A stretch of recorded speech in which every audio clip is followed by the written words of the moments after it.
स्वागत है आपका हमारे शुभम सुंदरम चैनल में। आज की वीडियो में हम हलंत स्त्रीलिंग और नपुंसक लिंग किम शब्द रूप के बारे में जानेंगे कि हलंत स्त्रीलिंग और नपुंसक लिंग में किम शब्द का रूप किस प्रकार से चलता है। जैसा कि मैंने आपको बताया था कि अजंत तथा हलंत शब्द तीनों लिंगों में चलते हैं। तो अजंत शब्द के पहले उदाहरण मैंने पहले की वीडियो में आपको बता दिए थे। अब हम हलंत शब्द जो किम शब्द रूप है, यह भी तीनों लिंगों में चलता है। तो पुल्लिंग में इसका रूप किस प्रकार से चलता है ये मैंने आपको पहले की वीडियो में बताया दिया है। अब हम आपको बताएंगे कि किम शब्द का रूप स्त्रीलिंग और नपुंसक लिंग में किस प्रकार से चलता है। तो साथ में आप ये भी जान लें कि किम शब्द का अर्थ क्या या कौन होता है। जब हम क्या या कौन के लिए संस्कृत में कोई शब्द प्रयोग करेंगे तो किम शब्द को ही हम प्रयोग करते हैं। तो आइए जान लेते हैं कि किम शब्द का रूप स्त्रीलिंग में किस प्रकार से चलता है। 7 विभक्तियाँ होती हैं, ये तो आपको पता ही है। प्रथमा, द्वितीया, तृतीया, चतुर्थी, पंचमी, षष्ठी और सप्तमी। संबोधन इसमें होता नहीं। बाकी एक वचन, द्विवचन और बहुवचन सब जगह एक जैसा ही होता है। तो केवल अंतर रूप में आएगा। तो सबसे पहले तो आपने इसके उच्चारण का अभ्यास करना है। तो उसके लिए आप मेरे द्वारा किए गए उच्चारण को ध्यानपूर्वक सुनेंगे। का के काहा, काम के काहा, कया काभ्याम काभिः, कस्यै काभ्याम काभ्यः, कस्याः काभ्याम काभ्यः, कस्याः कयोः कासां, कस्यां कयोः कासु। इस प्रकार से आपने जो है इसका उच्चारण करना सीखना है। तो एक बार फिर से ध्यानपूर्वक आप सुने। का के काहा, काम के काहा, कया काभ्याम काभिः, कस्यै काभ्याम काभ्यः, कस्याः काभ्याम काभ्यः, कस्याः कयोः कासां, कस्यां कयोः कासु। तो इस प्रकार से आपने इसका उच्चारण करना है। तो एक बात मैं आपको बता दूं, अगर आपने इस सर्वनाम शब्द को याद कर लिया तो जितने भी सर्वनाम शब्द हैं, जैसे कि सह तौ ते या त्वं युवां यूयं या अहम आवाम वयम या एषः एतौ एते, ऐसे जितने भी सर्वनाम शब्द हैं वे शब्द रूप जब आप चलाएंगे तो उन शब्द रूपों को चलाने में या याद करने में या बोलने में आपको कठिनाई नहीं होगी, क्योंकि वो सारे शब्द रूप भी इस किम शब्द रूप की तरह ही चलते हैं। तो आप इनको याद जरूर कर लें।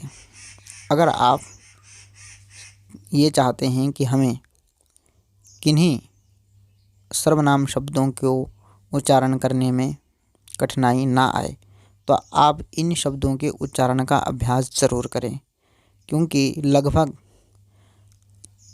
जो सर्वनाम शब्द हैं वह किम शब्द की ही तरह चलते हैं तीनों लिंगों में।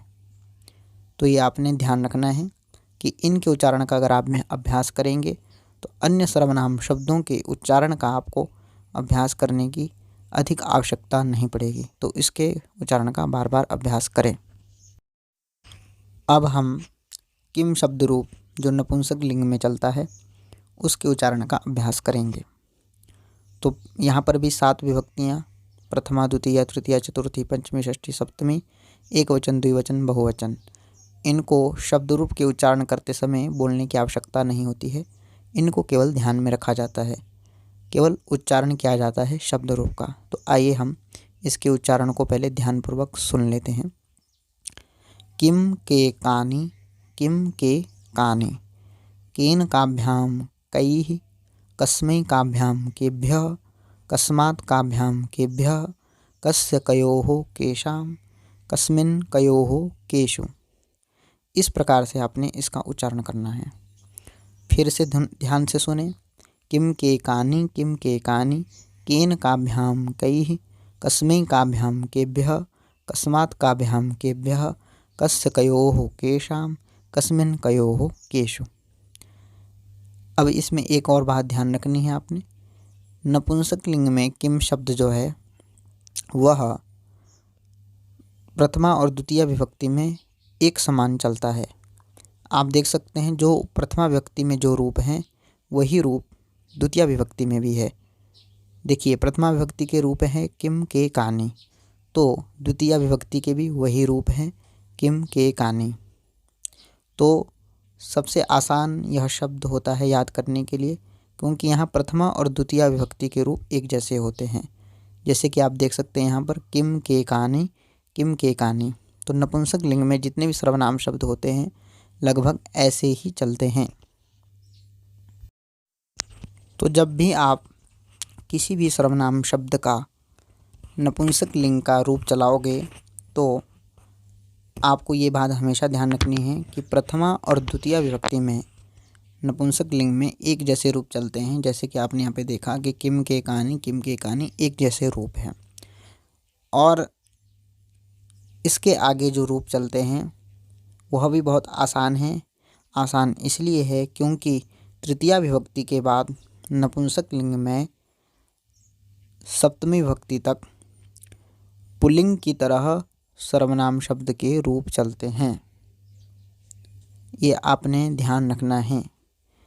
केवल अंतर आता है प्रथमा और द्वितीय विभक्ति में, और तृतीया विभक्ति से लेकर के सप्तमी विभक्ति तक पुल्लिंग की तरह इसके रूप चलते हैं। तो आप तृतीया विभक्ति से अगर आप देखेंगे, ध्यान देंगे, तो इसके रूप जो हैं वह पुल्लिंग शब्द से मिलेंगे। आप किम शब्द रूप का पुल्लिंग शब्द अगर आप ध्यान से देखेंगे तो वह तृतीया विभक्ति से बिल्कुल सप्तमी विभक्ति तक ऐसा ही चलता है। केन काभ्यां कैः कस्मै काभ्यां केभ्यः कस्मात् काभ्यां केभ्यः कस्य कयोः केषां कस्मिन् कयोः केषु।